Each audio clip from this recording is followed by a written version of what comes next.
Hola a todos, buenas tardes. Gracias por estar aquí en este encuentro que para nosotros es muy importante.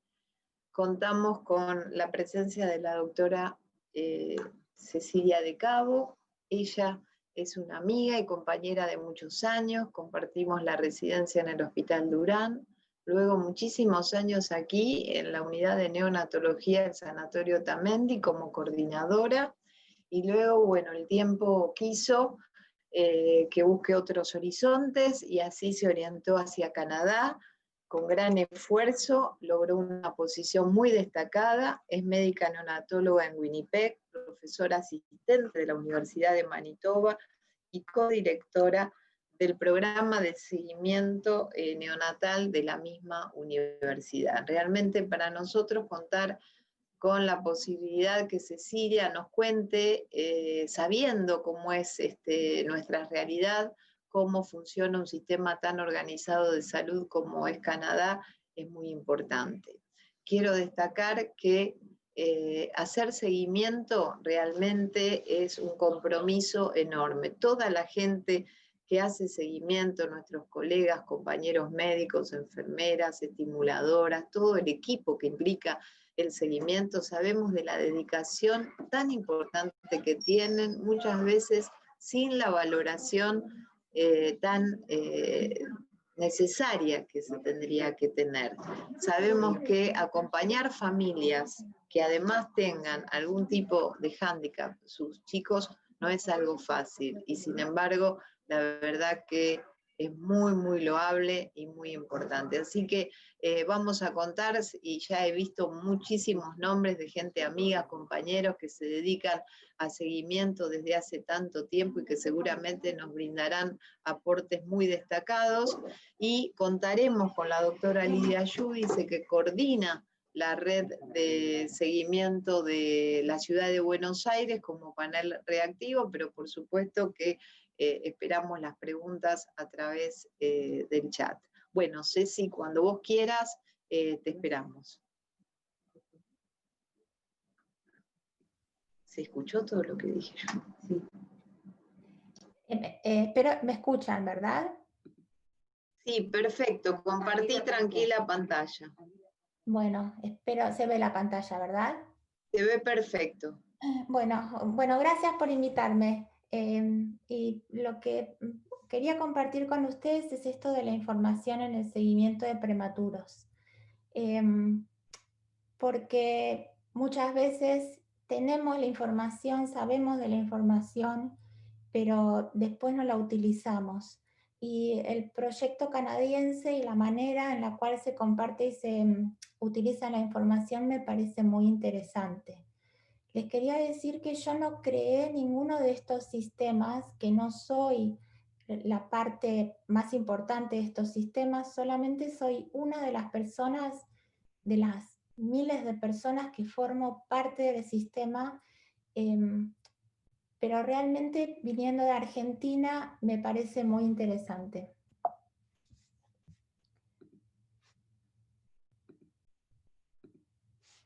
Los objetivos de mi charla son colocar las redes canadienses en contexto para la práctica diaria, mostrar las distintas redes de información en neonatología de Canadá y su evolución en el tiempo, porque las redes de información de seguimiento vinieron de redes de información en neonatología, mostrar nuevos proyectos basados en redes de información y su utilidad práctica para mejorar la calidad de atención, y mostrar mi ciudad como ejemplo de implementación de esos cambios. Para poner todo en contexto, Canadá es un país muy grande en superficie, pero que no tiene una población muy grande. La población es un poco menos que Argentina, 37 millones y medio, pero la superficie es más de 3 veces más grande, 10 millones de kilómetros cuadrados. Esto quiere decir que tenemos una población que está dispersa. Son 10 provincias y 3 territorios. La salud se organiza a nivel provincial, o sea, cada provincia es responsable de la salud de sus habitantes, pero el sistema en todo Canadá es público y gratuito. La mayoría de la población se concentra en la parte sur del país, en estas ciudades de acá, sobre el límite de Estados Unidos, porque la parte norte es terriblemente fría en invierno, con suelos permanentemente congelados a veces en invierno y en verano, lo cual no quiere decir que no haya población en el norte. Hay población, hay ciudades, pequeñas ciudades, incluso muy cerca del Polo Norte. La gente está más o menos al sur, la mayoría de la gente. Las ciudades más grandes, la capital es Ottawa. Las ciudades más grandes son Toronto, Montreal sobre la costa este aquí y Vancouver sobre la costa oeste. En Toronto es donde está el centro donde se manda toda la información de una de las redes, que voy a hablar, que es CNN, y Vancouver es donde se centraliza la información que mandamos desde todos lados para la información de seguimiento. Yo vivo acá. Esta pequeña ciudad es Winnipeg, en la provincia de Manitoba. Manitoba es grande en superficie, pero tiene una población de 1.400.000 habitantes, y la mitad de la población, 750.000 habitantes, está acá en Winnipeg. Hay 2 hospitales con neonatología de tercer nivel en Winnipeg, y servimos no solo a Winnipeg, sino a toda la provincia, porque los habitantes de poblaciones más pequeñas que están fuera de la ciudad vienen a tener familia si es de alto riesgo, o después que nació el prematuro se traslada a Winnipeg, y servimos no solo Manitoba, sino esta provincia del norte que es Nunavut, que no tiene ninguna terapia intensiva neonatal y tiene un solo hospital que hace partos, y servimos también el oeste de esta ciudad, de esta provincia amarilla que es Ontario. Con lo cual nuestro, digamos, servicio se extiende mucho más que a nuestra ciudad, por el sistema como está organizada la salud en el país. En Canadá, cada sistema de seguimiento de prematuro tiene su propia organización, y esa propia organización depende de la población a la cual va a servir y a las necesidades que tengan. Para nosotros, para el sistema de Manitoba, nuestro sistema está organizado de la siguiente manera. Hay una identificación del neonato de riesgo. Tenemos una enfermera en cada hospital que va una vez por semana a la unidad y identifica a los neonatos que van a calificar para ser seguidos.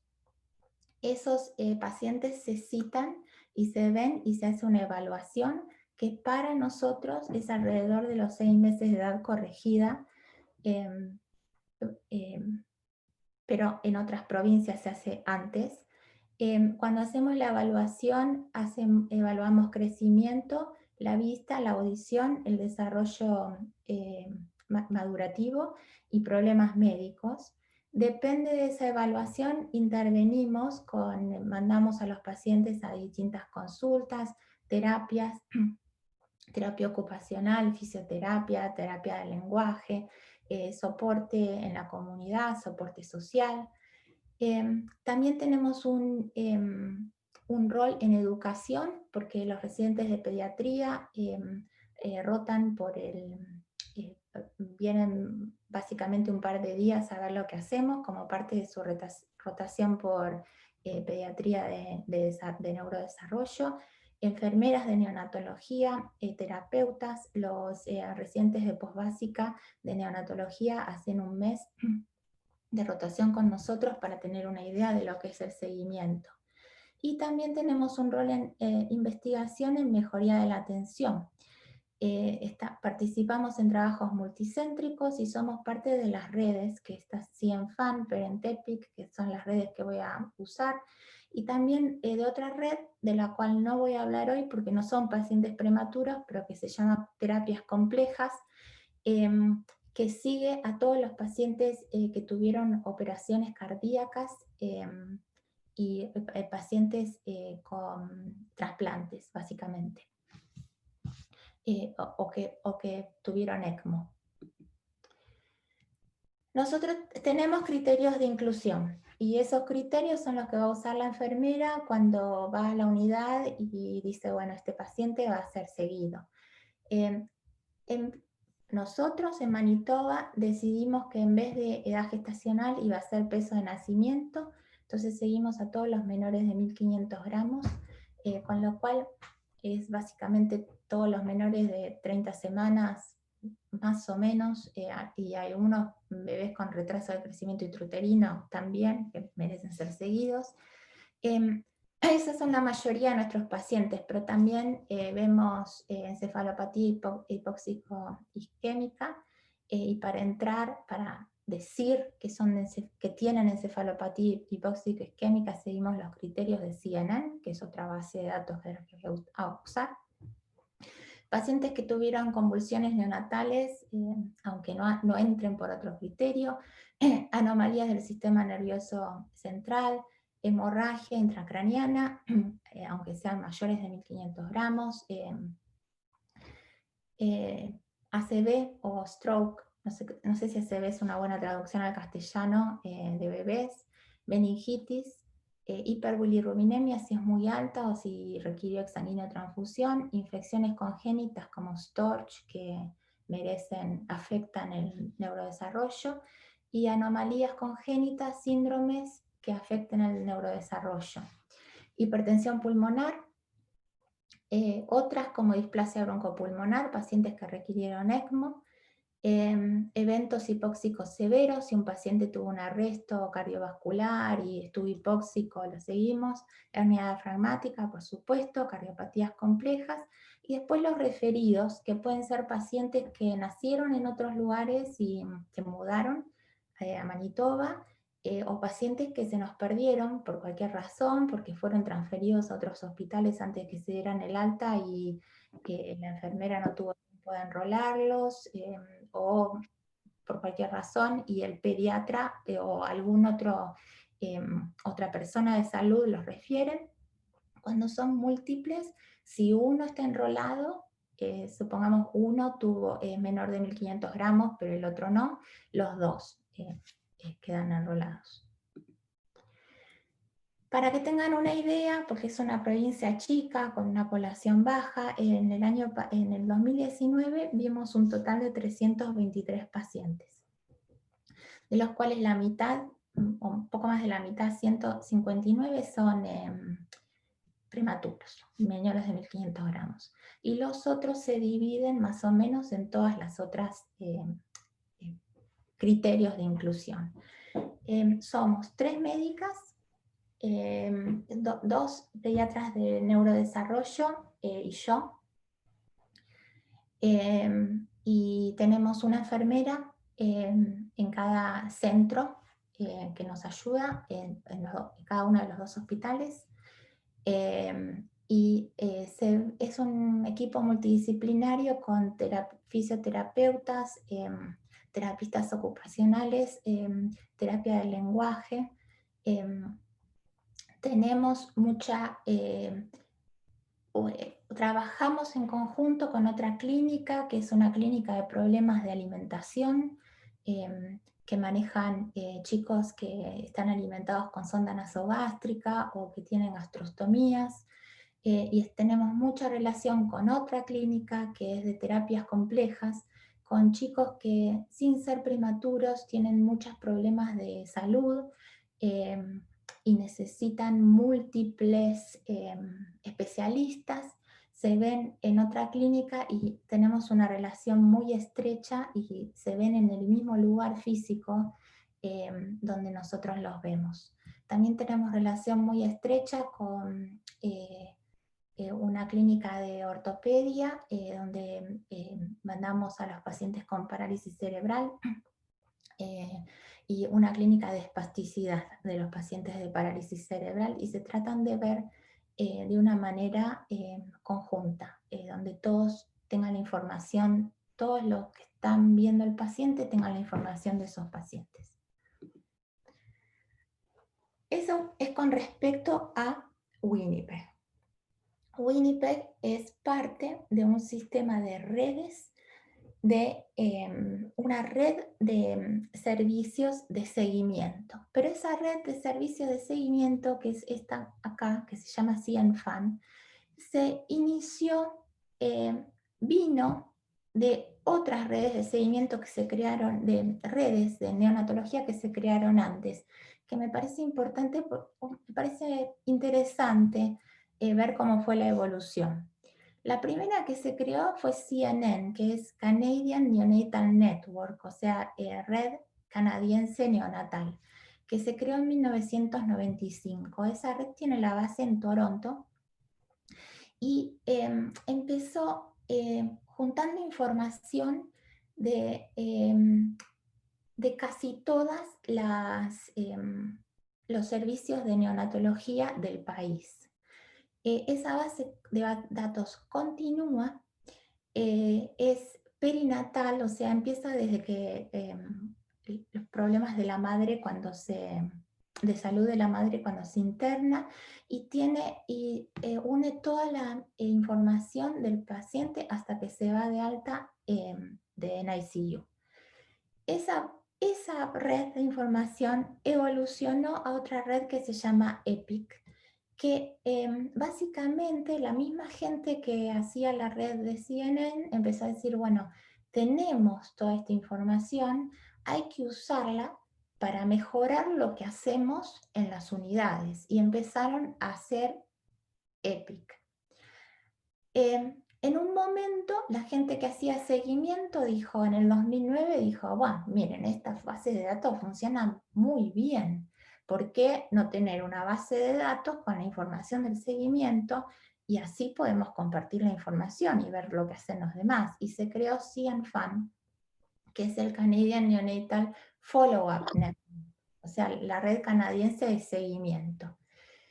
Y esta que sigue hasta el momento, y que en el 2017 esta misma red empezó con un trabajo de investigación que se llama Parent EPIC, que es una copia, o es tratar de hacer lo mismo que se hace en las unidades de terapia intensiva, de usar la información para mejorar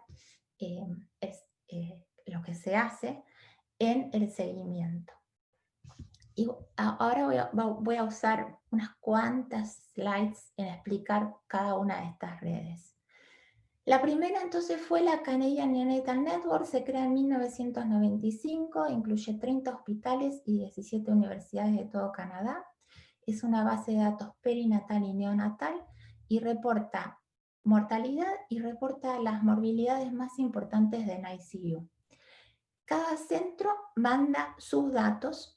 Los datos se mandan de una manera estandarizada, o sea, cada patología tiene una definición para que todos hablen de lo mismo. Y mandan sus datos.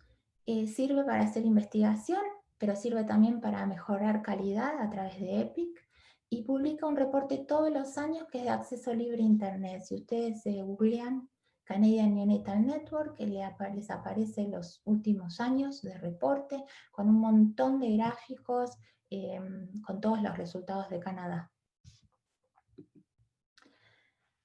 Como algunos ejemplos, entonces reporta el uso de esteroides prenatales, las internaciones en todas edades gestacionales, la sobrevida por edad gestacional, el porcentaje de bebés que se reanimaron o no por edad gestacional. Esto es importante por ahí para los de menor edad gestacional. Porcentaje de sepsis temprana, tardía, sepsis relacionada con catéter, hemorragia intracraneana, retinopatía del prematuro, enterocolitis, y es todo desde lo perinatal hasta el alto hospitalario. Esto sé que la diapositiva no se ve, está muy pequeña, pero solamente les quería poner, esto es solamente el índice del reporte del año pasado de CNN para que vean la cantidad de patologías y cosas que se reportan. Esto es CNN, Canadian Neonatal Network. Como dijimos, en el 2002, la gente del Canadian Neonatal Network, como cada hospital reporta su patología y su incidencia, se ve también las diferencias entre los distintos hospitales. Entonces se empezaron a dar cuenta que había hospitales que tenían más hemorragia intracraneana que otros que tenían menos enterocolitis necrotizante, otros que tenían más displasia broncopulmonar que otros. Entonces empezaron a decir, bueno, escúchame, ¿qué pasa? Que algunos tienen más que otros. Tenemos que hacer algo para mejorar. O sea, los que tienen menos que otros probablemente hacen algo muy bien. Y los que tienen más que otros puede ser que hagan algo que no está tan bien. Compartamos información y veamos qué podemos hacer para que a todos nos vaya mejor. Entonces se creó esto que es EPIC. Y empezó como un trabajo de investigación en el 2002 y agarraron 12 centros y dijeron, bueno, vamos a ver, 6 centros mejoren infecciones nosocomiales y 6 centros mejoren displasia broncopulmonar. Se hicieron grupos en los distintos centros, se juntaron a buscar información basada en la evidencia, con publicación, con datos específicos, qué se puede hacer para mejorar displasia pulmonar, qué se puede hacer para mejorar infecciones intrahospitalarias. Se juntaron entre los 12 centros, se reunieron, armaron un equipo y empezaron a implementar esas prácticas. Y lo que vieron al final del estudio era que mejoraron la incidencia de displasia broncopulmonar y infecciones nosocomiales, y que incluso en los centros que el target era infección nosocomial, mejoró la displasia broncopulmonar también, porque cuanto menos infección, menos displasia. Entonces, este estudio, que se creó como un estudio, que primero tenía una subvención de un instituto gubernamental para hacer todo el estudio. Se acabó el estudio, se perdió la subvención. Lo mismo pasó con CNN. Al principio empezó como algo subvencionado como parte de un estudio de investigación. Luego ese estudio se acabó, se publicaron la información y se perdió la subvención. Pero la mayoría de los hospitales reconocieron que esto era muy importante y trataron de seguir mandando la información y de seguir formando parte de estos grupos EPIC, incluso sin ningún soporte de plata. Y cada uno lo trata de hacer de la mejor manera que puede, consiguiendo la plata de donde puede. EPIC es un sistema bastante organizado que usa unos ciclos que se llaman PDSA, que son Plan, Do, Study, Act en inglés, que son ciclos tomados de control de calidad. Entonces lo que se hace es, se identifica un problema que hay en el hospital y se planea cómo se lo va a atacar. Por ejemplo, si nuestra incidencia de hemorragia intraventricular es más alta que la media, bueno, vamos a buscar información. ¿Qué es lo que podemos hacer para mejorar esto? Es pequeñas porciones, solo tomemos 2 o 3 cosas que podemos hacer y las implementamos.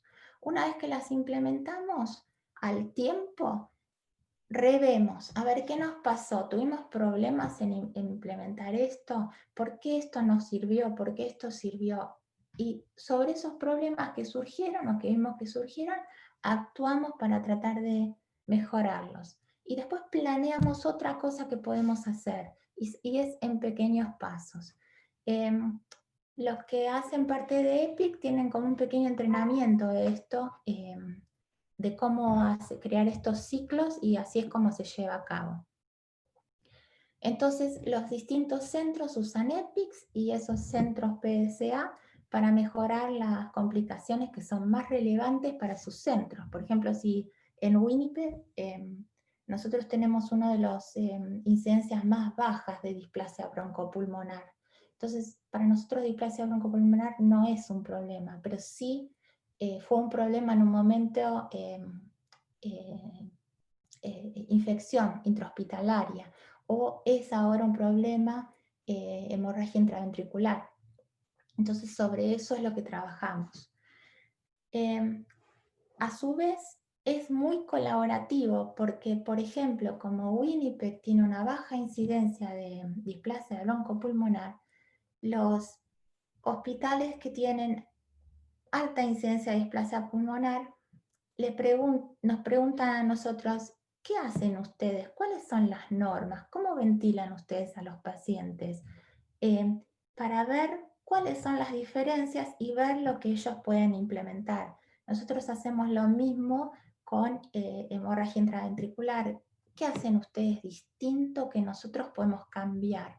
Entonces es extremadamente colaborativo. Los distintos hospitales crean como unas comisiones, cada una, si tenemos varios problemas, cada comisión que está representada es multidisciplinaria, médicos, enfermeras, dietistas, farmacéuticos, el que sea que va con el problema, y esas comisiones son las que se encargan de tratar de enfocarse en esas soluciones. A su vez, los hospitales crean comisiones, cada centro crea su comisión, las distintas comisiones se unen y crean paquetes de información. Por ejemplo, hay un paquete de displasia pulmonar, un paquete de enterocolitis necrotizante, donde, otra vez, basados en la evidencia y en las prácticas de los distintos lugares, se arma como una pequeña guía de lo que se recomienda hacer para mejorar esas patologías. EPIC tiene una reunión al año, que en general es en Toronto. Este año va a ser obviamente por Zoom, donde se junta la gente, presenta lo que hicieron en los distintos hospitales, los ciclos PDCA, cómo lo hicieron, comparte, y es multidisciplinaria, van médicos, enfermeras, y en las últimas reuniones padres, porque para ver la opinión que tienen ellos y lo que piensan que se debería hacer en las unidades. Entonces ya hablé de CNFAN, ya hablé de EPIC, hablé de CNN en la unidad, hablé de EPIC, que se enfoca en usar la información de CNN para mejorar problemas, y ahora voy a CNFAN, que es Canadian Neonatal, el follow-up, o sea, las redes de seguimiento. Es una red de programas de seguimiento de Canadá. Cada programa sigue haciendo lo que el programa hace habitualmente. Por ejemplo, nuestro criterio para enrolar a los pacientes es exactamente el mismo. Nuestra estructura es exactamente la misma. Pero lo único que hacemos es compartir la información. CNFAN es multidisciplinario, no es solo médicos, es médicos, terapeutas, enfermeras, asistentes sociales. Está creado a partir de la red neonatal y está ligada a la información a CNN, o sea que toda la información que se tiene del paciente de seguimiento se liga a la información de ese mismo paciente desde que nació, y se tiene toda la información junta.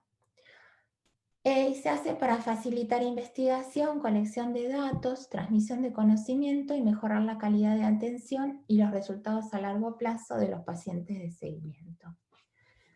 La misión, otra vez, es mejorar el cuidado del recién nacido y niños en riesgo de problemas a largo plazo.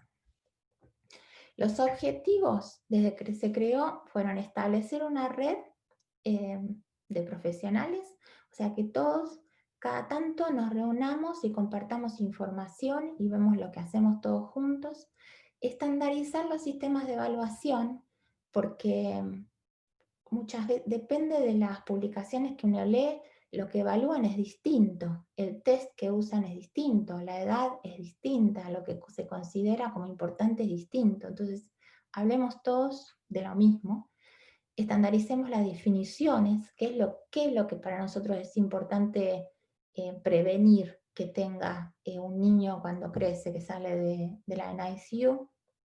Crear una base de datos para tener esa información, enlazarla con el paciente desde que nace, usar esa información para mejorar la calidad de atención y los resultados a largo plazo, y advocar por los pacientes, asegurando que el conocimiento se lleva a la práctica. Porque puede ser que recabamos la información, que descubrimos que hay un problema y hay que advocar por ahí más allá de la unidad de terapia intensiva. Hay que hacer cambios que van más con el colegio, o hay que hacer cambios que van más con la atención después de que el paciente se va de alta. Y toda esa información se puede utilizar para eso. Acá es de una manera gráfica, o sea, red de programas con una evaluación estandarizada. Los datos se ponen todos juntos, se comparte la información, se identifican las mejores prácticas, se traduce la evidencia a la práctica, otra vez se vuelve a testear si eso sirvió para algo y a ver si hay que hacer otro cambio. Ese es todo el objetivo del CIANFAN. La estructura, hay un director y un codirector. La directora es Ann Sines, que fue a hablar a Argentina, que me parece que por ahí la conocen. Y hay una comisión directiva que tiene que tener miembros médicos, pero también no médicos, y que se une, ¿sí? Es por votación de todos los miembros. Votamos, creo que cada 2 años o 3 años. Fondos, porque esto es importante para todos. Esto consume tiempo y es un montón de esfuerzo. Porque a los chicos se decidió, que después voy a explicar, para los fines de CIANFAN, tener una evaluación toda la misma entre los 18 y los 21 meses de vida, y hay que asegurarse que el chico venga, hay que hacerle el test, hay que recabar los datos, hay que mandarlos a la base de datos. Luego el centro, que esto es en Vancouver, de base de datos, tiene que procesar la información. Esto consume tiempo y consume dinero. Los fondos inicialmente, cuando se creó, en el 2009, empezaron con fondos de investigación. Esto era parte de un programa de investigación que se llamó Maternal Infant Care, que era por 2 años, y consiguió los fondos de una entidad gubernamental para investigación del gobierno. 2011, los fondos se acabaron. Pero otra vez, todos los centros dijimos, bueno, pero esto, la verdad, que esto es importante. Y tratamos todos de seguir haciéndolo sin fondos. Lo que pasó es que algunos centros tuvieron que decir, no lo podemos hacer. No tenemos una enfermera que pueda tomar todos los datos, mandar los datos. Algunos se retiraron. Pero la mayoría siguieron. Y en el 2017 hay otro trabajo de investigación, que es el Parent Epic, y otra vez hay fondos con ese trabajo de investigación.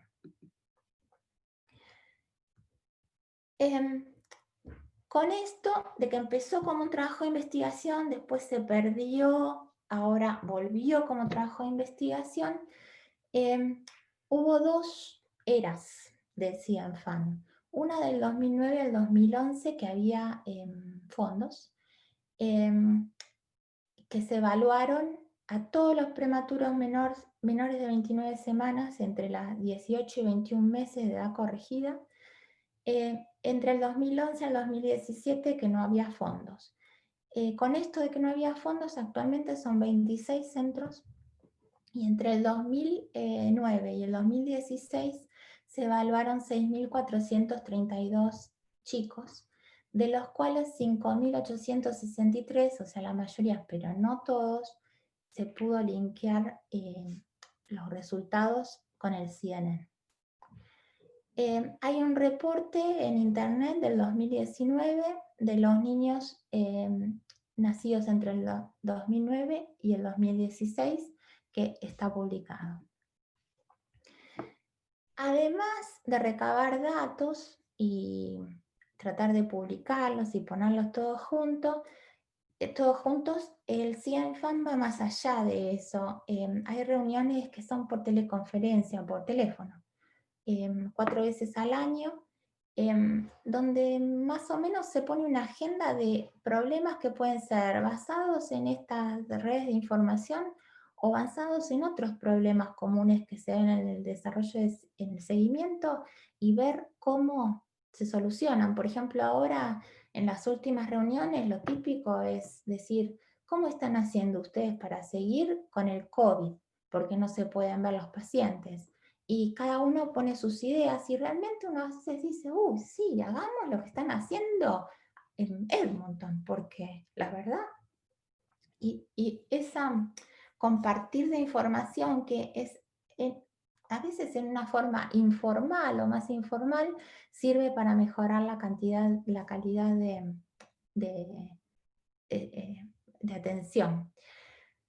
Otro ejemplo típico de eso es parálisis cerebral, que fue para nuestro centro, por ejemplo. En el 2017 surgió el problema de que estábamos, en general, se diagnosticaba parálisis cerebral tarde, entre el año y medio, cuando hay evidencia que dice que la parálisis cerebral se puede diagnosticar o al menos identificar a los pacientes que son de muy alto riesgo de parálisis cerebral ya antes de los 6 meses. Entonces el CIENFAN, sin ser parte de un proyecto de investigación, sin ser parte de una base de datos, empezó a circular este trabajo que se publicó en JAMA,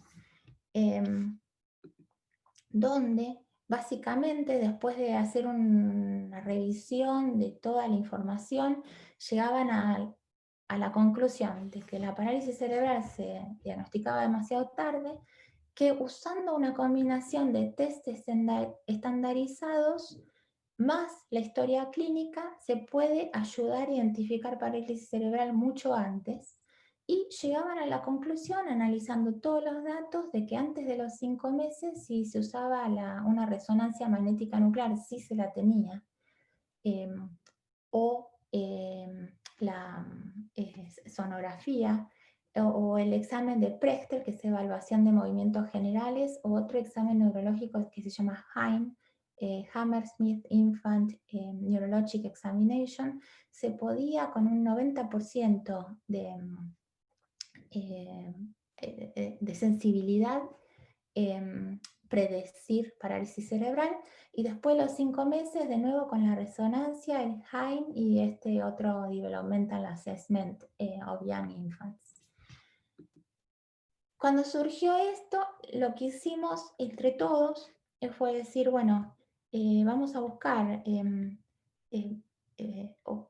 yo hice un curso del Prechter, porque se usa más que nada para neonatos, y trajimos gente para formarnos en cómo hacer bien este examen, el Hammersmith Infant Neurological Examination, y hicimos 2 días de training para todos, para los que éramos parte del consultorio de seguimiento, pero para terapistas ocupacionales, fisioterapeutas, todos los que tenían relación con seguir chicos con alto riesgo de parálisis cerebral de la provincia. Hicimos todo el curso y lo empezamos a implementar. Y hicimos eso junto con un algoritmo para tratar de identificar antes parálisis cerebral y tratar de hacer todas las interconsultas necesarias antes. Y eso surgió a partir de CIENFAN. Volviendo a lo que se publicó de CIENFAN, entonces lo que pasa con CIENFAN es que todos los pacientes nacidos menos de 29 semanas de edad gestacional se juntan, bueno, algunos se murieron, otros no se pudieron ver, porque pasa que muchos no vienen, se pierden, se mudan, los padres no los traen, otros no consienten, porque para usar la información necesitamos consentimiento de los padres. Toda la información no está, no está identificada, no está por nombre y apellido. Se pone un número de identificación que después se linkea al número de CNN. Pero si el padre dice, no quiero que se comparta mi información, ese paciente ya no entra en el dato. Entonces, los que se vieron, 6.400, los que se pudieron linkear, 5.863, 500 no se pudieron linkear porque a veces no es tan fácil linkear, porque hace falta una persona que tome el número, que linkee. En el caso nuestro de Winnipeg es fácil porque la misma enfermera que hace el data entry de CNN es la que hace de CIENFAN, pero para otros centros no es tan fácil. Y se linkeó información de 5.863 pacientes, desde 2019 al 2016. Y como dije, se estandarizaron las definiciones. Dijeron, bueno, ¿qué es lo que vamos a medir? Porque miramos todo lo mismo y vamos a poner que para nosotros es importante si el paciente tiene esto o esto. Y estas son las definiciones que se publicaron, que yo las traduje al español. Entonces dijeron, bueno, ¿qué vamos a medir? Nosotros vamos a medir si el paciente tiene un problema motor, cognitivo, de lenguaje, de audición o de visión. Y vamos a decir, ¿tiene una discapacidad significativa o tiene un déficit de neurodesarrollo, pero que no es tan significativo? Entonces, ¿qué va a ser para nosotros significativo y qué va a ser para nosotros un déficit, pero que no es significativo? Entonces dijeron, bueno, motor, parálisis cerebral, obviamente, pero va a ser significativo si es la clasificación motora es 3 o más. Va a ser un déficit si tiene cualquier tipo de parálisis cerebral, pero si es 1 o más, pero es significativa solamente si es 3, 4 o 5. O si tiene un test de Bailey con un resultado motor menos de 70, va a ser significativo, pero cualquier cosa que sea menos de 85 va a ser un déficit, pero no va a ser discapacidad significativa. Les recuerdo que el test de Bailey, o sea, a todos los pacientes a los 18 y 21 meses se les hace el test de Bailey. Ahora empezamos a hacer el 4, pero en el momento hasta el 2016 era el 3. Les recuerdo que la media de los resultados es 100 y un desvío estándar es 15. O sea que menos de 70 es menos de dos desviaciones estándar del promedio, y 85 es un desvío estándar del promedio. Por eso acá es déficit y acá es significativo. Para cognitivo, el test de Bailey, menos de 70 o menos de 85. Lenguaje, test de Bailey, menos de 70 o menos de 85. Para audición, se tomó como una discapacidad significativa que tuviera que usar un audífono o un implante coclear. Pero era un déficit, toda pérdida de audición neurosensorial o mixta. No conductiva, obviamente, pues es una otitis que se cura y se va a pasar. Para visión era significativa si era un déficit bilateral, pero era déficit si era unilateral o bilateral. Para visión, la manera de decir si el paciente tiene un déficit es o por un reporte del oftalmólogo. Si no hay reporte del oftalmólogo, si hay signos clínicos muy evidentes de que el paciente no ve, como un nistagmo que se mantiene o hay una cicatriz en el ojo, es déficit. Y si no tiene eso, y no tenemos el informe del oftalmólogo, es que no puede haber un objeto de 1 centímetro a 30 centímetros de distancia. Y lo que se usó es el chirio, el cereal que se pone, es un chirio de esos, se lo pone al paciente sobre un fondo blanco, a una mesa, y si él no lo ve a 30 centímetros se pone que tiene un déficit, y si no, no, si es que no hay el informe del oculista. Acá es solamente para recordar lo que es la clasificación motora de parálisis cerebral, porque no es lo mismo. Parálisis cerebral es un gran espectro. Esto solamente sé que es básico y es solamente para recordar, pero no es lo mismo. Uno puede tener parálisis cerebral y es correcto el diagnóstico, pero no es lo mismo tener un nivel 1 que el chico puede correr, subir la escalera, pero que tiene algún problema en balance o en coordinación, con un nivel 5, que es un paciente que no puede caminar, está en silla de ruedas, que no mantiene la cabeza y que tiene otros problemas motores como de deglución.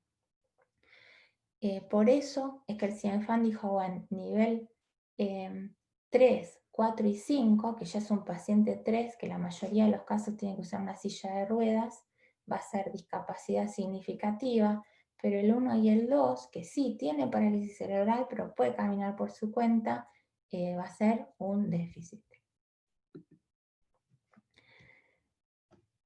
Entonces, a los 18 o 21 meses se le hace el Bailey, se hace un examen neurológico y se define si el paciente tiene parálisis cerebral y qué nivel tiene. Y ese nivel está totalmente definido por un algoritmo, que todos seguimos el mismo algoritmo, o sea que para el CIENFAN todos tratamos de definir el nivel 1, el nivel 2, nivel 3 de la misma manera.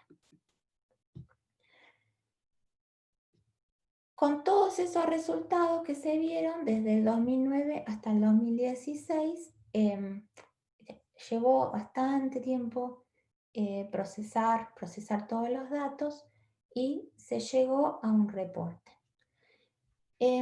Se vio que de todos esos 5.800 y pico con parálisis cerebral, los de 22 semanas son muy poquitos, son 58 pacientes nada más, por eso es que este resultado posiblemente no tenga una validez estadística.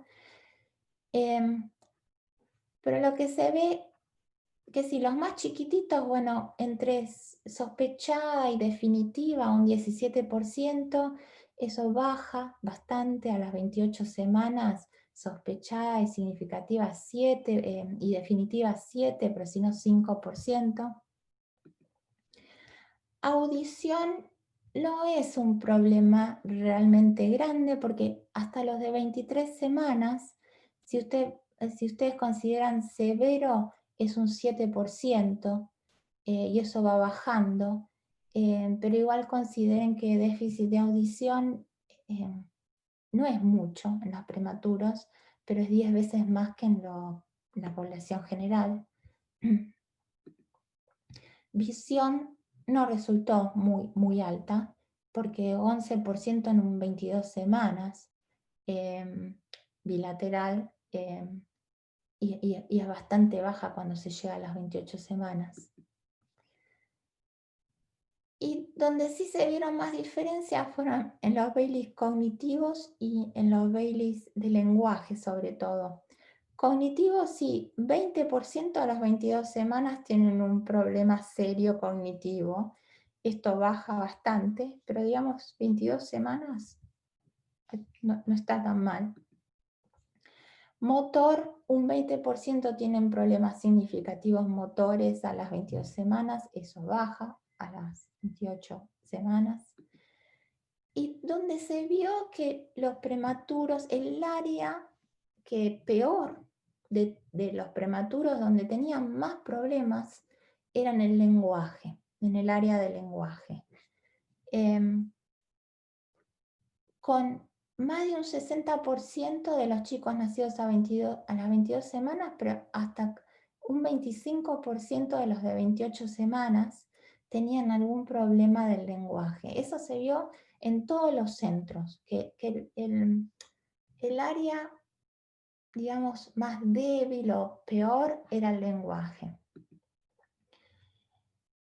Entonces, si volvemos a las definiciones, dijimos que íbamos a clasificar como discapacidad significativa si tenían uno más de estos problemas y como déficit si tenían uno más de estos problemas. Si ponemos todo junto, digamos que tienen discapacidad significativa, o sea que o parálisis cerebral 3, 4, 5, o un Bailey cognitivo o motor o de lenguaje menos de 70, o sea, dos standard deviations, desviaciones estándar debajo de la media, o un problema severo de audición o un problema bilateral de visión. tenemos que a las 22 semanas 40% tenían uno o más de esos problemas, y esto otra vez iba disminuyendo y quedaba mucho más bajo, 10% a las 28 semanas. Pero la otra cosa importante que se vio con estas cohortes fue que cuando analizaron lo que pasaba en los distintos centros, había una disparidad muy importante en los resultados, con algunos centros que les iba mucho mejor y otros centros que les iba mucho peor.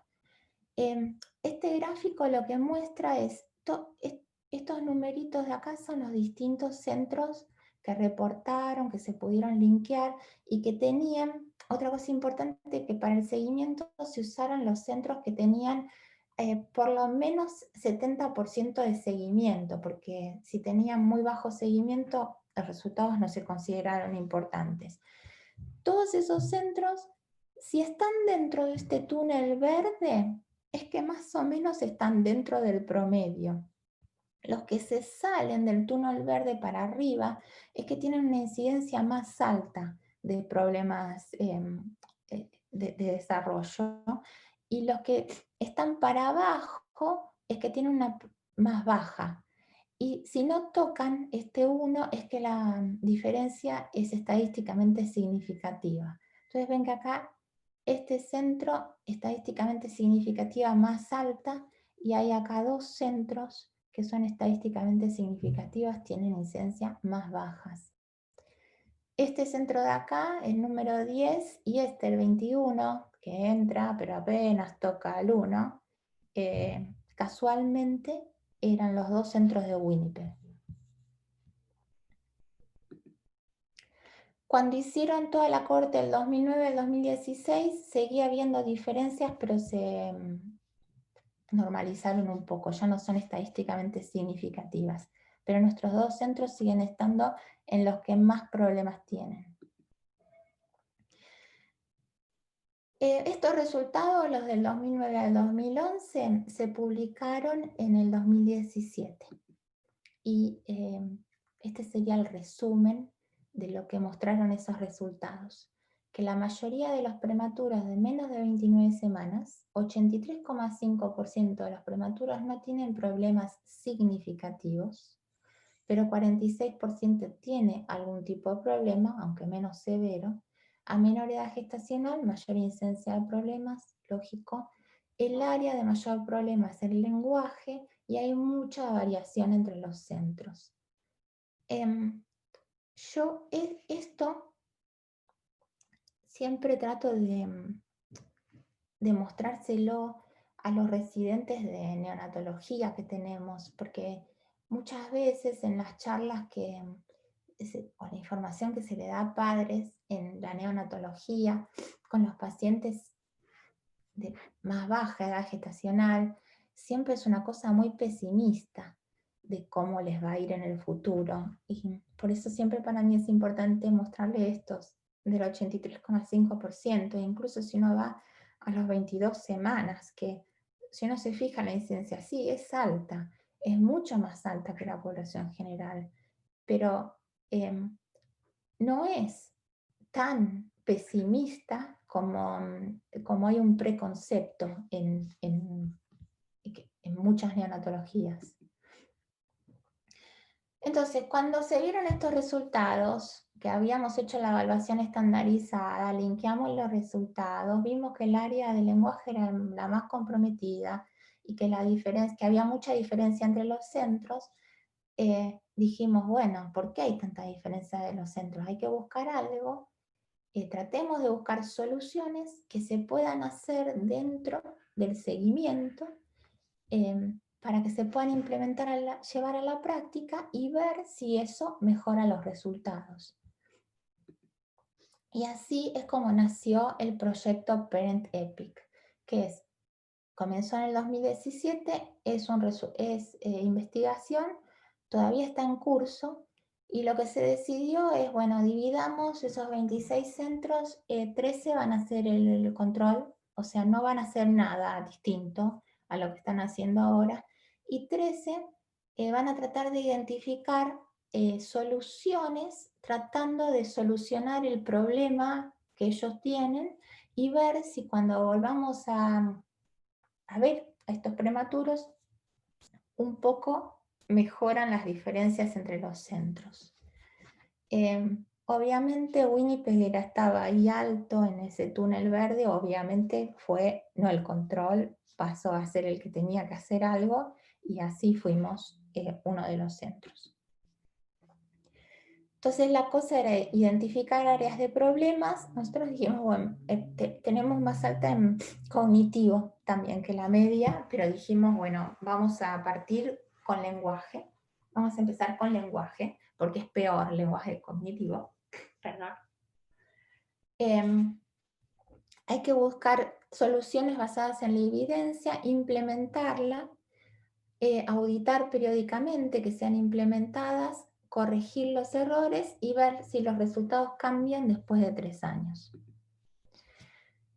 Nuestros problemas eran que nuestros 2 hospitales estaban entre los que tenían mayor incidencia de problemas de lenguaje.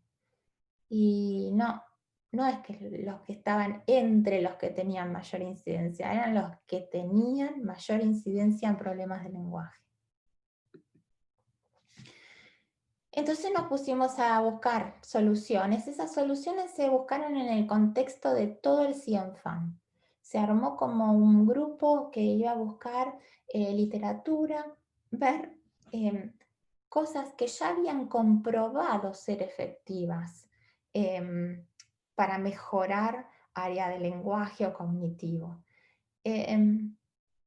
Teniendo en cuenta que muchas de esas cosas que vamos a hacer posiblemente y nosotros decidimos hacer muchas de esas en NICU, que es más o menos donde los chicos están en este nivel de desarrollo del cerebro, entre las 25, las 30, las 33 semanas, donde todo está por desarrollarse. Como una base, entonces nosotros dijimos, vamos a actuar sobre el lenguaje. Como una base para todos, para esta charla, las redes neuronales del lenguaje se desarrollan antes de nacer, el feto reacciona al sonido ya a las 24 semanas, aprende lenguaje a las 35 semanas, las sinapsis del lenguaje hacen un pico a los 6 meses, y lo que es importante, las conexiones del lenguaje dependen del estímulo auditivo.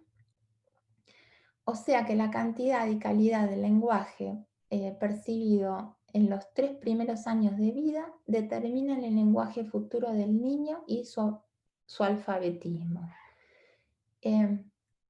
¿Por qué es importante todo esto?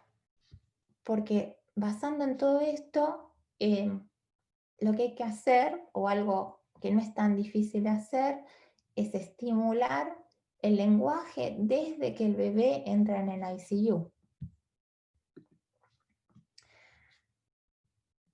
Otras cosas que están comprobadas es que el lenguaje, y obvio, depende mucho del nivel socioeconómico, cultural y la educación de los padres, porque hay una relación entre el número de palabras habladas al chico dependiendo del nivel de educación de los padres. Si es bajo nivel, son 600 palabras por hora en promedio, depende de muchos estudios, y si es de clase media, son 2000 palabras por hora. Por eso hay hasta un estudio en Estados Unidos que dicen los 30 millones de palabras, porque son los 30 millones de palabras de diferencia que hay en los 3 primeros años de vida de un niño que recibe o no recibe, depende del nivel de educación de sus padres. La otra cosa importante para estimular el lenguaje es la reciprocidad, o sea, no es encender la radio o poner la televisión porque el chico va a escuchar 2000 palabras por hora. El lenguaje tiene que estar dirigido al chico. El tono de voz, la inflexión de la voz es dirigida al chico y tiene que responder a lo que el chico dice o las expresiones cuando es un bebé que da. Nuestro problema en el ICU, nos dimos cuenta, era que había toda una cultura de disminuir los ruidos, de dejar a los muy prematuros tranquilos, de cubrir la incubadora, tratar de no hablar, de molestarlos lo menos posible. Que dijimos, bueno, eso es algo que probablemente deberíamos cambiar. En Manitoba, comparada con otras provincias, tenemos una población muy, muy alta de gente de bajo nivel socioeconómico. Tenemos, como les expliqué, como que recibimos población de toda la provincia y de provincias de alrededor. Hay un porcentaje de padres que no son de la ciudad, que tienen familia, otros hijos en otras partes y que no pueden pasar tanto tiempo con los hijos. Y por lo tanto dijimos, bueno, ese es un problema identificado, la verdad no le hablamos a los chicos en Winnipeg. Entonces lo que hicimos como parte de este proyecto es crear una campaña de concientización en la unidad. Empezamos a dar clases, charlas a las enfermeras, a los médicos, escribimos un boletín, hicimos un póster sobre la importancia de hablar, de leer y de cantar a los bebés. Y fue importante también decirles a nuestras enfermeras este problema que existía, porque para ellas fue un shock. Fue un shock saber que los chicos que salían de NICU en Winnipeg tenían peor el área del lenguaje que en otras provincias. Y lo primero que dijeron es, cuenten con nosotros, hacemos lo que sea para mejorar esto. Entonces pusimos esto, pusimos como no hay límite inferior de la gestacional, a través de la enfermera, de las terapeutas, educar a los padres. Como parte del rol de enfermera, les empezaron a decir a los padres, bueno, es importante no solamente el contacto piel a piel, en el contacto piel a piel, si le querés hablar, si le querés cantar, querés leerle, traer un libro para leer al bebé, decirles que era importante, pues los padres tampoco sabían de la importancia. Y la otra cosa que hicimos es formar un contacto. Nos enteramos a partir de este proyecto que en los hospitales que teníamos ya había una biblioteca. Había una biblioteca que está conectada a la biblioteca de la ciudad, que la biblioteca estuvo encantada de ayudarnos, de darnos libros infantiles para que los padres les leyeran a los niños, y de armar un paquete de bienvenida que nos lo donó toda la biblioteca, con un libro, panfletos de como canciones para niños, rimas para niños, para que los padres se las pudieran leer, un títere de mano, que la biblioteca enseguida nos ayudó a hacer. En los dos hospitales, pero en uno está más desarrollado, tenemos un grupo de padres veteranos que hacen como apoyo para los padres que están internados. Lo que hicimos también es entrenar a esos padres empezaron a hablar de la importancia de hablar, de leer, de cantar a los chicos. En ICU hicimos una biblioteca ambulante. Iban, porque ahora con el COVID todo se complicó, con un carrito con distintos libros a la unidad y los padres podían intercambiar los libros. Hubo que hacer también toda una investigación con la gente de control de infecciones para ver cómo se podían limpiar esos libros. En unos hospitales hubo que plastificarle las hojitas y se limpian después que se usan, todo un sistema de limpieza para poder usar. Y empezamos a usar voluntarios. Se creó un sistema de voluntarios. Ya había un sistema de voluntarios para alzar a los bebés. Como tenemos tanta población que los padres son de fuera de la ciudad, hay un sistema de gente voluntaria que va y los alza por 1 o 2 horas por día, que tienen también todo un entrenamiento, y se entrenó a esos voluntarios a que mientras los alzaban les leyeran o les hablaran. Lo mismo hicimos en el programa de seguimiento. Empezamos a decir, cuando venían al programa de seguimiento, decirle a los padres, bueno, es importante que le hablen con cada cosa que usted hace en su casa, le explica. Cuando el bebé le contesta, le hace algún gesto, usted le vuelve a hablar.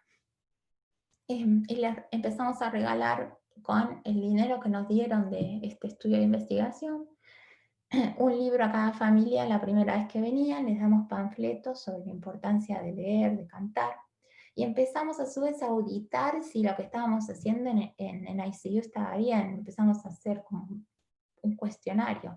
¿Alguien le habló en la unidad de la importancia de cantar, leer, hablarle al niño? ¿Usted le habla? ¿Usted le lee, no le lee? Empezamos a auditar. En eso estamos. Este proyecto sigue y después de 3 años se van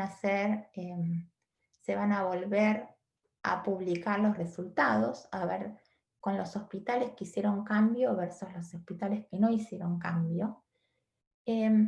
Estos cambios se comparten continuamente. Otros hospitales crearon videos de cómo hablar y nos dejan usar a nosotros los videos.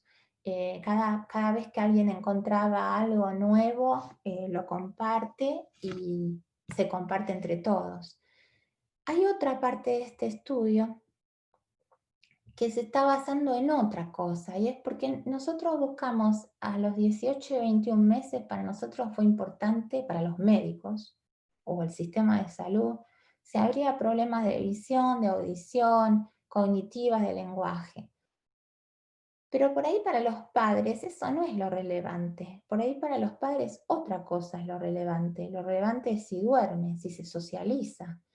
Entonces se armó un grupo, que nuestro hospital no es parte de ese grupo, con padres, viendo cuáles eran los resultados relevantes para ellos, y para tratar de incorporar esas cosas en el futuro, cuando se investiguen, cuando se vean a los chicos. Bueno, esto es lo que acabo de decir. Conclusión, para concluir, las redes de información requieren organización, tiempo, financiamiento, proveen mucha información relevante a la práctica clínica y compartir las experiencias sirven para mejorar el resultado de todos, no solamente del que hace el estudio, no es solamente para publicar un trabajo, es realmente para verlo en los pacientes. Con esto termino. Esta la sala de espera de nuestro nuevo centro donde vemos a los pacientes, que es nuevo y es hermoso. Muchísimas gracias, Cecilia. Qué hermoso lugar. Vamos todos para allá ahora. Excelente tu charla, realmente con aspectos relevantes de gran importancia. Nos sorprendió y para bien los números en relación a los bebitos de 22 y 23 semanas que tienen ustedes. Y además, como algo tan importante y relevante, el hecho de asumir, y decíamos, como está Cecilia, seguro que se dice toda la verdad absoluta, así que cómo ustedes revelan adecuadamente los errores para poder aprender de ellos. La verdad que muchísimas gracias por todo. Yo quería darle, hay mucha gente amiga de seguimiento que seguro va a ir, por favor les pido si pueden ir mandando las preguntas a través del chat, y quería que o le habilitamos el micrófono, pero en primera instancia, primero quería que la doctora Lidia Giudici, que es la coordinadora de la red del CABA, de Ciudad de Buenos Aires, si querés, Lidia, hacer algún comentario o tu experiencia, y luego, bueno, a toda la gente, está Diana, Pato Fernández, Nelly, Ana Pedraza, no me quiero olvidar de nadie, hace seguimiento, Ana Galindo, bueno, toda la gente amiga. Así que, Lidia, esperamos tu comentario. Bueno, muchas gracias, buenas tardes a todos. Muchas gracias, Cecilia, por esta charla fantástica, por mostrarnos que es posible. Realmente estoy fascinada. Bueno, en la ciudad de Buenos Aires, como en otras partes del país, pero yo hablo de la ciudad de Buenos Aires, que es lo que me compete, organizarnos en red es como bastante difícil. Tenemos nombre de red, pero tenemos bastantes dificultades en el tema de compartir datos. Los argentinos que nos quedamos en Argentina somos perezosos en cargar bases de datos, así que les envidiamos que tienen a alguien que lo cargan. Pero me interesaba preguntar sobre algunas cosas que nos contaste tan lindas. Ustedes, por un lado, yo te digo y vos después contestás o te recuerdo, ¿hasta qué edad hacen ese seguimiento que hacen? ¿Cómo lograron la estandarización de las evaluaciones? Porque ustedes, bueno, en el hemisferio norte el Bailey es como, o sea, en todas partes es el gold estándar, pero en el hemisferio norte es como que se puede hacer en todas partes.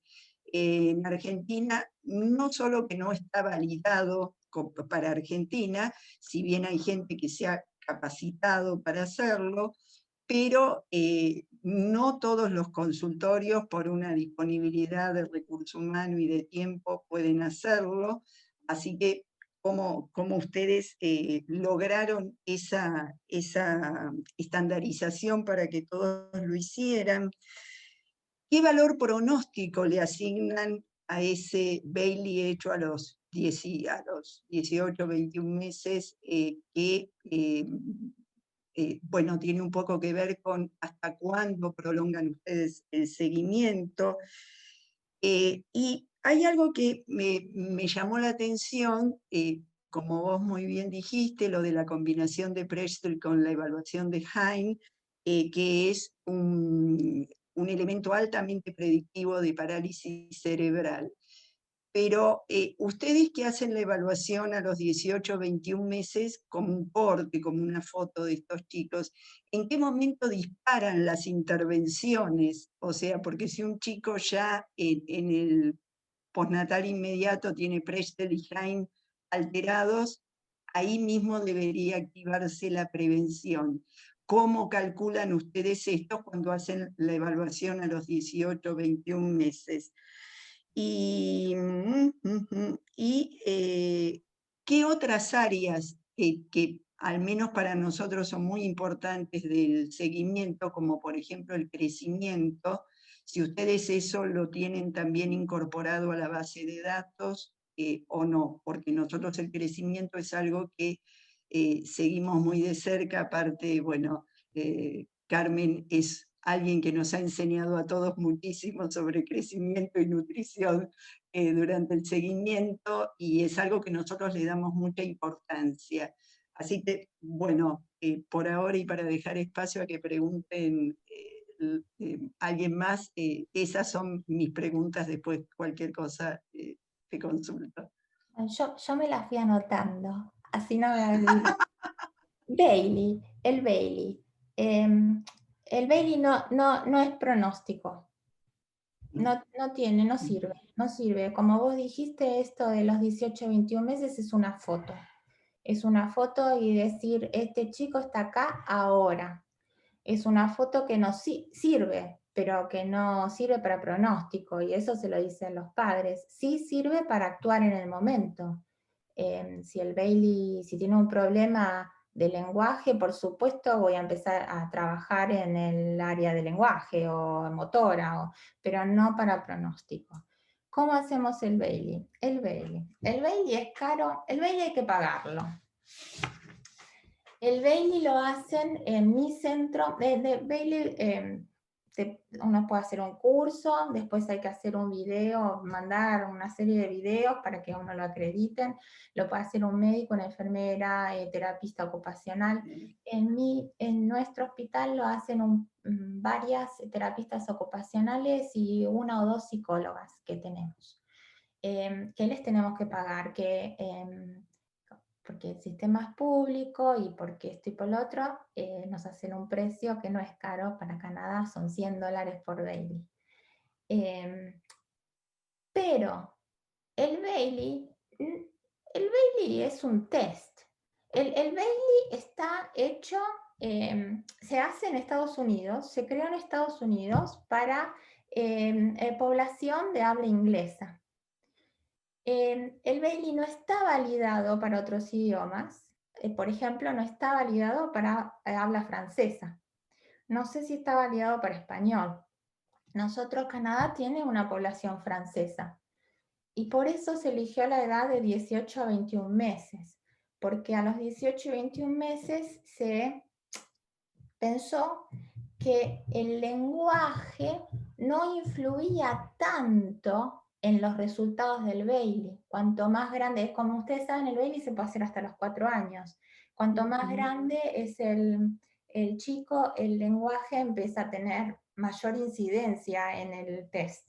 Entonces dijeron, bueno, 18 21 meses, lo hacemos 18 21 meses porque, y lo podemos usar para chicos de habla francesa también, porque no hay una importancia tan grande. Ahora, Bailey. Bailey es... ¿por qué se usa Bailey? Porque es el más común que se publica en los estudios de neonatología, pero se podría usar cualquier otro test. Se podría usar cualquier otro test que, que es mejor, más rápido y que se puede usar mejor en la población. Nosotros hacemos esto para el CIENFAN, se hace a los 18 21 meses.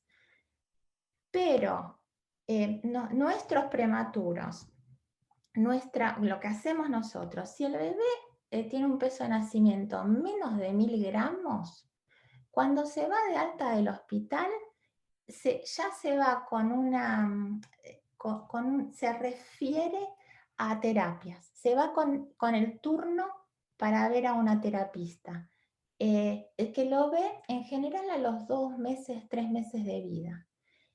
Si ellas notan, o sea que ya se va con terapias, aunque al chico no se le haya notado nada durante la internación, ese chico va a ser visto por una terapeuta. Hablando de la parte nutricional, si es un chico muy chico, menos de 1200 gramos, se va, nosotros tenemos una nutricionista en la unidad, varias nutricionistas, pero digamos, nutricionista en la unidad. Esa nutricionista, depende del peso del chico, se va a ir con una fórmula especial para seguimiento, con las vitaminas, qué sé yo, y esa nutricionista lo va a referir a otra nutricionista que lo va a ver al chico, por lo menos lo van a llamar por teléfono a la familia a la semana, 2 semanas de vida para ver cómo está creciendo. Ahora me perdí con lo que estaba. Bueno, entonces, menos de 1000 gramos, terapias. Más de 1000 gramos, sí se le notó algo en el, algún déficit, algo, durante, ya se va a ir referido a la terapeuta. Y si esa terapeuta nota un problema muy grande, nos lo va a referir a nosotros al seguimiento antes de lo que habitualmente lo veríamos. Nosotros lo vemos en general a los 6 meses de edad corregida, si es que no hubo ningún otro problema. Aparte el chico se va y sigue con su pediatra, ¿verdad? Que también puede referirlo antes si nota algún problema, pero lo vemos a los 6 meses. Si el bebé por alguna razón no forma parte, nosotros tratamos de hacer el Bailey a los 18 y 21 meses, si forma parte de esa cohorte de CIENFAN, vamos a hacer lo imposible para hacerlo. Si no forma parte de la cohorte de CIENFAN y es menos de 29 semanas, vamos a tratar también, pero hay chicos que los padres no pueden venir entre los 18 y los 21 meses. O no consintieron para la base de datos, o lo que sea. Bueno, a veces hacemos el Bailey aunque no esté en esa zona, y si no, no es el Bailey, es un examen neurológico y es un examen para ponerle de neurodesarrollo que cada centro puede elegir qué examen le va mejor, que puede ser un examen de screening. Hay un Bailey Screening que no necesitas ningún tipo de... compras el libro y ya está, no es que necesitas un entrenamiento. O otros centros usan el H's and Stages, que es otro que uno va tildando, lleva 15 minutos. O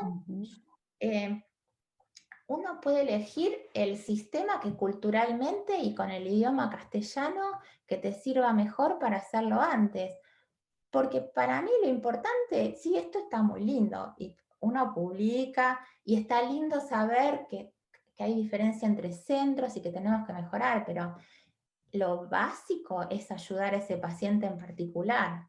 Entonces, primero, sí, a los 18 y 21, sí, para publicar, pero antes de los 18 ya lo vimos, ya lo referimos. Si lo veo a los 6 meses y tiene algún problema que no se captó antes, ya lo refiero a las terapias. Si tiene un problema neurológico, me parece parálisis cerebral, ya lo refiero a todo. Y después, a los 18 y 21, le hago el Bailey, le hago todo el protocolo para que esté estandarizado, para que entre a la base de datos del CIENFAN. Después, ¿cuánto los vemos? Tratamos de verlos. ¿Por qué se eligió 18-21 para CIENFAN? Por esta cosa del Bailey con el idioma, esa es una. Porque es más fácil que los padres vengan a los 18 y 21, y en general cuando publican todos los resultados a los 2 años es porque es más fácil hacer a los 2 años que a los 4, que a los 5, que a los 7, porque empezás a perder a los pacientes. Pero nosotros los vemos hasta los 4 años en nuestro consultorio. Si ese paciente a los 4 años tiene algún problema que merece continuarse ser seguido, se continúa en el consultorio de neurodesarrollo común. Pero ya no es como parte del consultorio de seguimiento de prematuros, pero sigue seguido. A los 4 años ya tendría que estar referido a todo.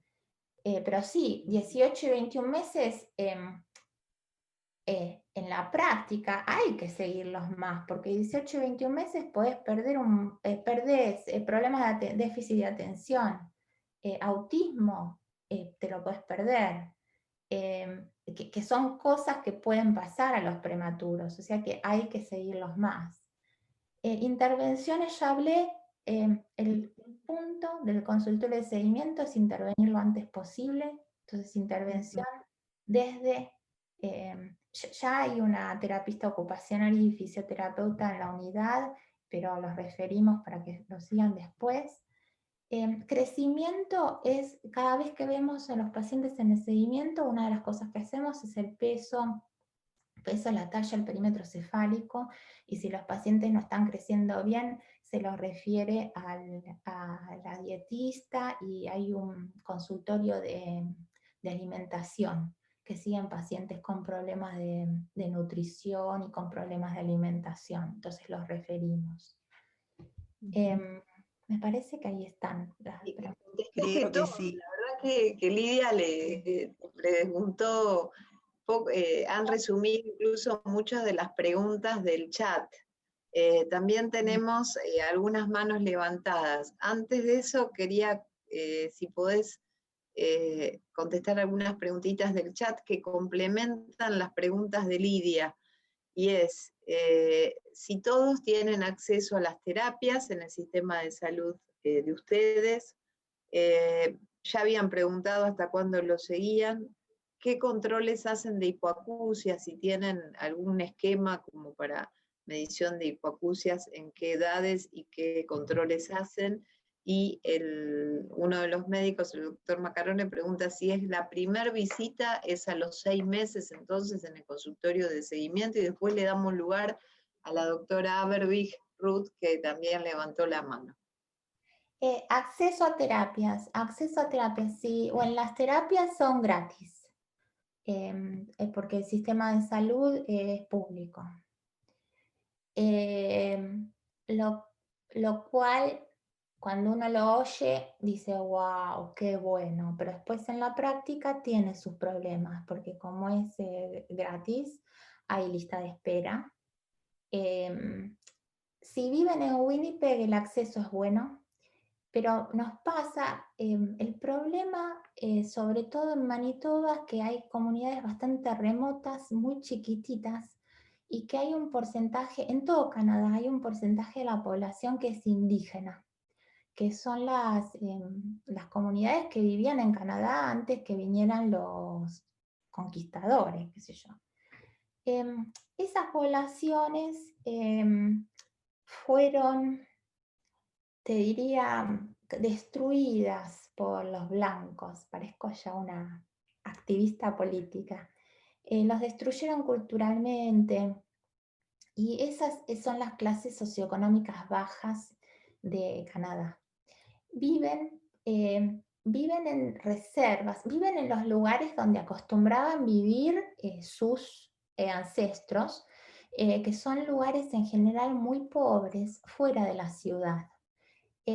Pero esas comunidades, y siguen luchando por sus derechos, el gobierno federal, no el provincial, los apoya económicamente.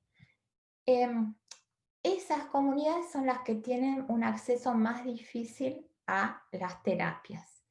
Pero hay una ley, gracias a un chico que terminó no teniendo terapia porque se peleaban entre la provincia y el estado, si quién lo cubría, hay una ley que obliga que todo niño que vive fuera que es parte de una primera nación, se dice acá, tiene que recibir terapia igual que si viviera en Winnipeg.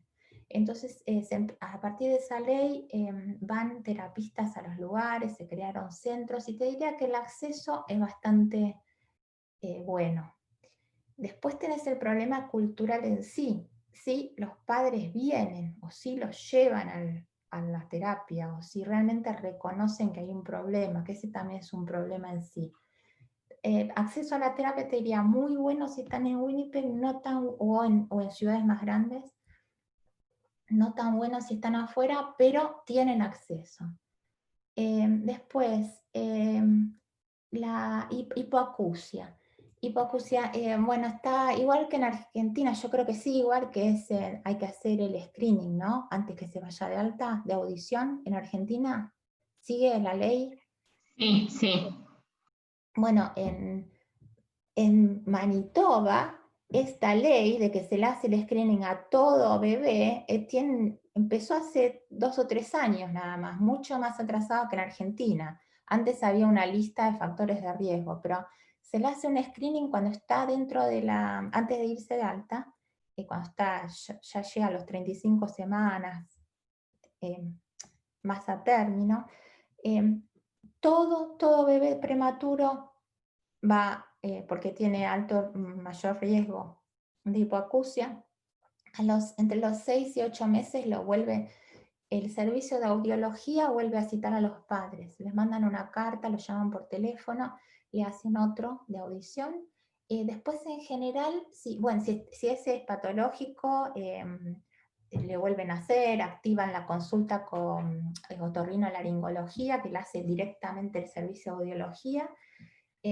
Si no, en general es al año y medio, y después creo que es a los 3 años. O sea que hasta a los 3 años le hacen como de rutina, aunque le hayan dado todos normales, se le sigue haciendo la audición.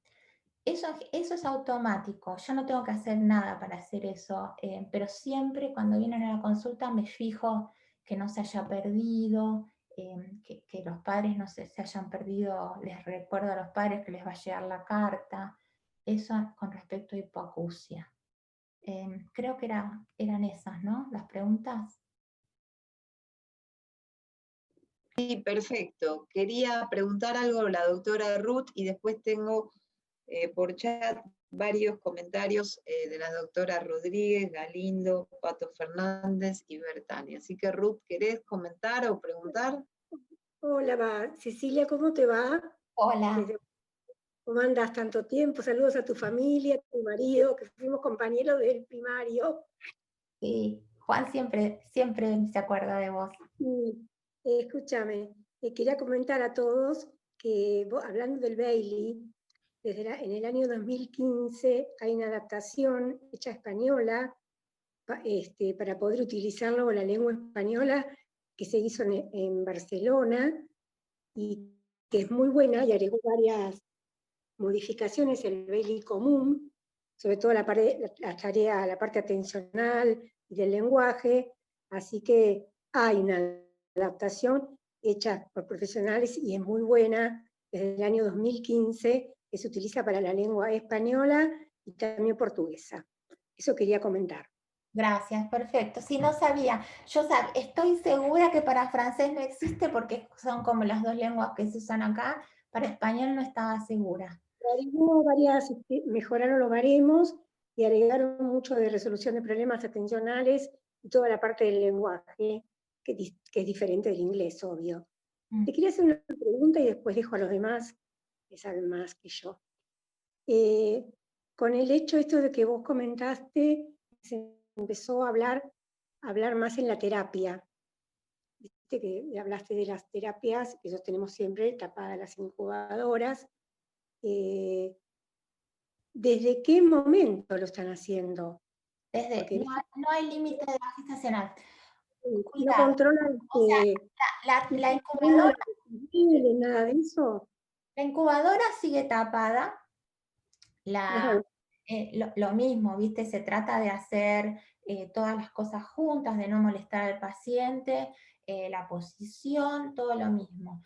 Pero lo que se empezó a hacer y que no se hacía, y que por ahí para acá Winnipeg fue un gran cambio, pero por ahí es obvio para ustedes, es que, por ejemplo, cuando la enfermera hace algo con el paciente, cuando lo va a cambiar, cuando lo va a alimentar, el paciente está despierto, ahí le habla, le canta, le habla, le dice algo y se le dijo a los padres, bueno, cuando ustedes están con el paciente, obviamente si el paciente está como despierto, ¿no? O cuando hacen el piel a piel, cantale, hablale, léele un librito cuando se le lleva para que los leen, y no pusimos, desde que nacen, no pusimos un tope bajo de edad gestacional.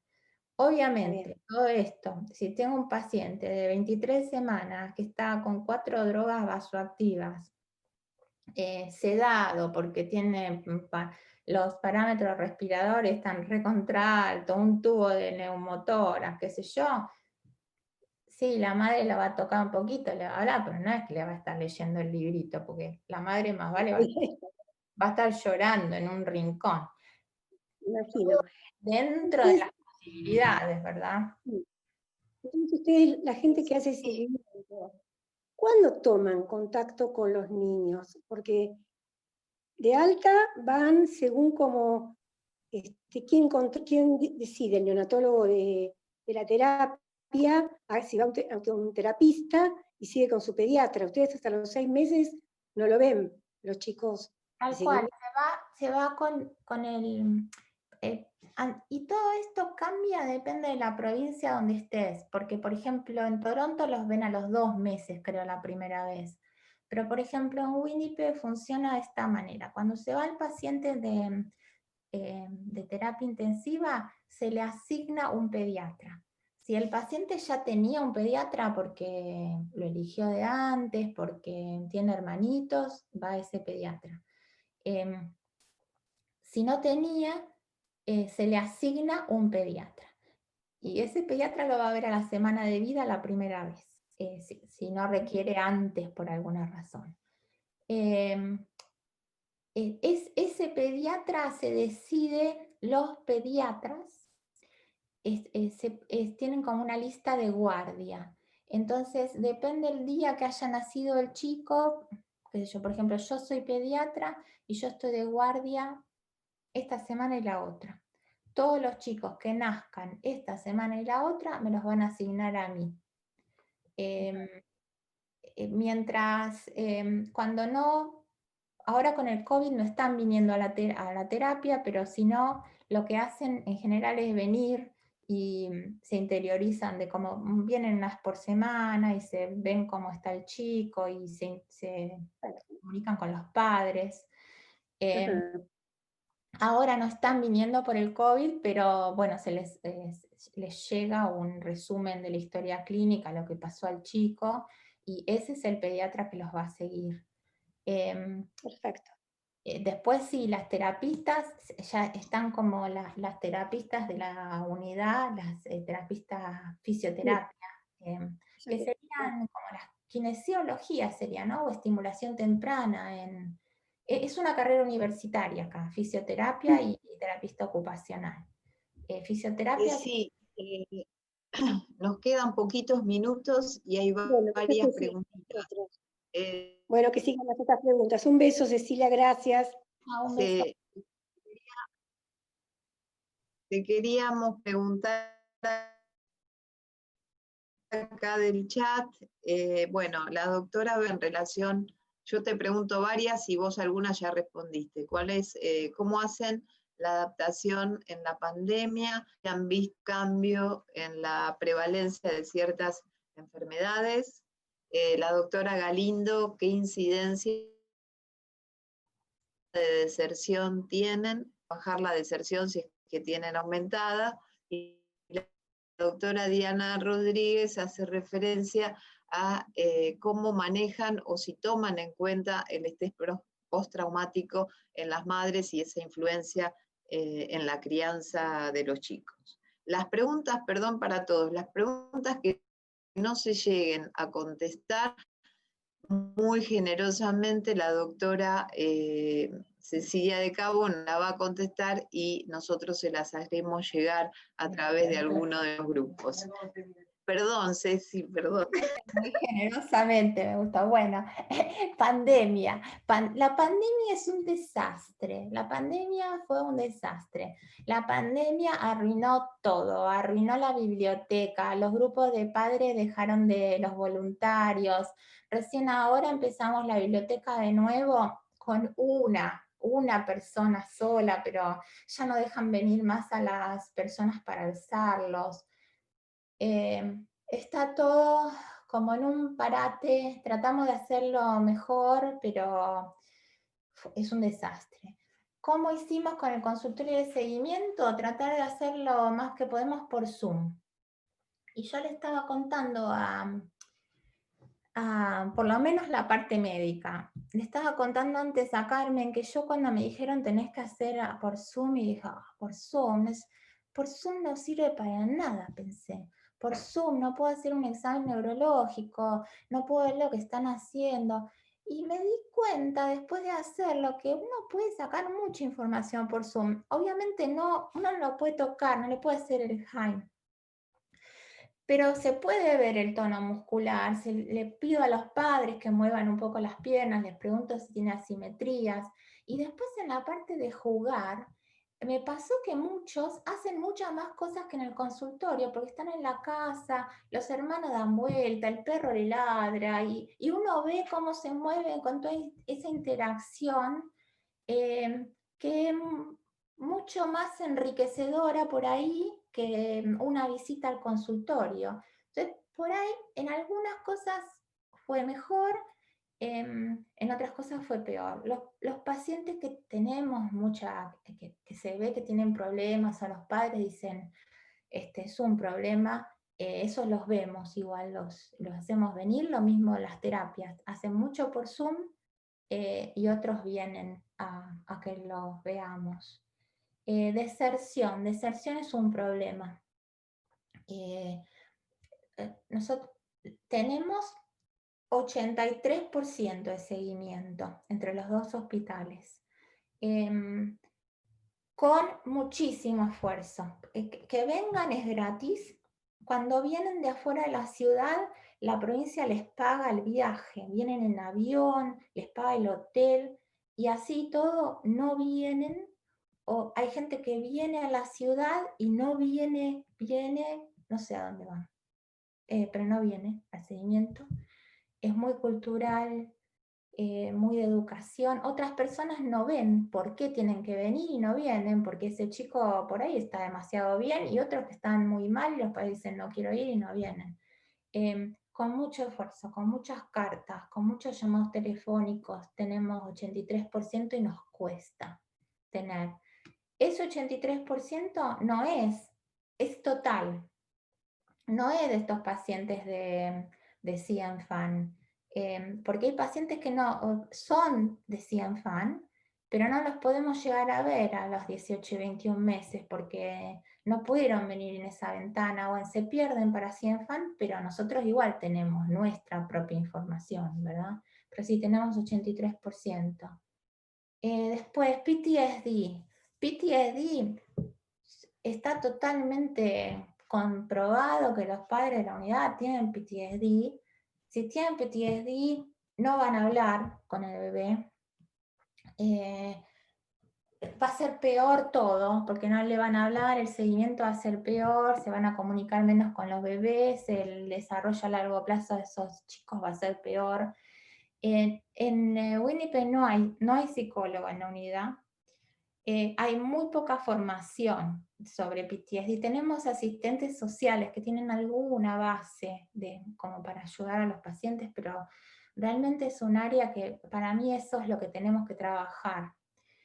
La otra cosa yo veo particularmente en la unidad es que los padres vienen poco. Acostumbrar a Argentina, que los padres te los querías, era basta, salgan de acá. Y acá no vienen.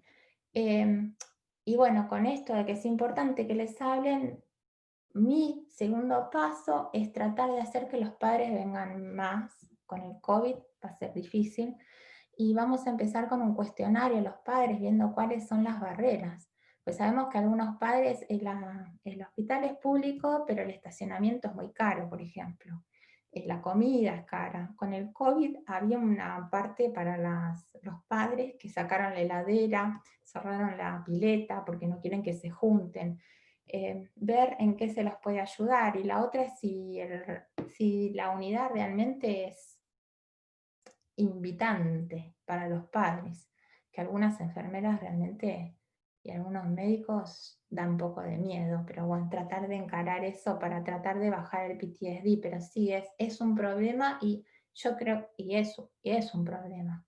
Y creo que acá en Winnipeg por lo menos estamos incluso menos equipados que en muchos lugares de Argentina para esto, para el PTSD.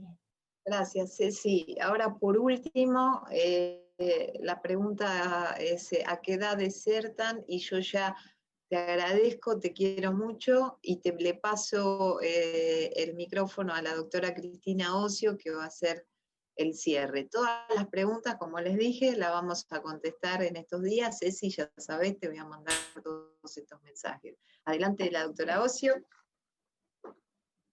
Chao.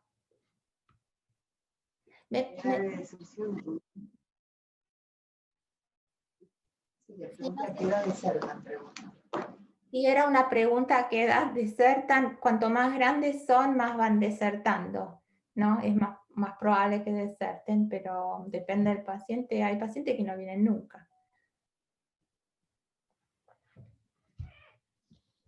Bueno, Ceci, besos de todo el mundo, agradecimientos también, agradecen tu charla, que es excelente, obviamente, y bueno, todos estamos muy agradecidos de que hayas compartido toda esta información tan rica, ¿no es cierto?, para todos.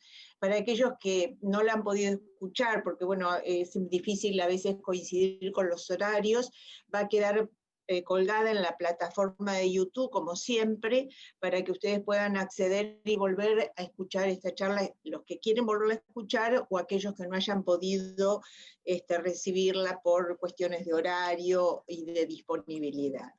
Así que bueno, yo, viste que soy la que coordino esta plataforma, ya desde antes del comienzo de la pandemia.